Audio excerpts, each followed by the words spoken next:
నాన్న, నాకు సైన్స్లో కొన్ని డౌట్లు ఉన్నాయి.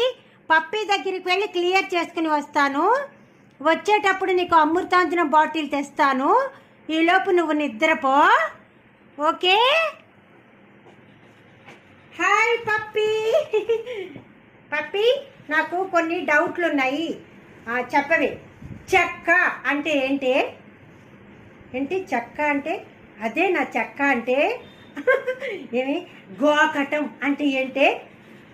చిచ్చి, అదే నా గోకటం అంటే. చిచ్చి వద్దు. ఏమే అంటారు అంటే ఏంటి? చిచ్చి, అదేనా? చిచ్చి, చిచ్చి వద్దు. ఇంకొకటి గోల అంటే ఏంటి? చిచ్చి, గోల అంటే అదేనా? గోల అంటే చిచ్చి. అమ్మో నాన్న, తప్పైపోయింది నాన్న. ఇంకెప్పుడు సోషల్ మీడియా ఇన్స్టాలో వెళ్ళండి నాన్న. తప్పైపోయింది. కొట్టద్దు నాన్న. పప్పి రక్షించవే. నాన్న కొట్టద్దు నాన్న. సోషల్ మీడియా ఇన్స్టాలో వెళ్ళండి. మర్చిపోయి తెచ్చుకుంటా నాన్న. నాన్న కొట్టద్దు నాన్న. కొట్టద్దు నాన్న. తప్పైపోయింది నాన్న.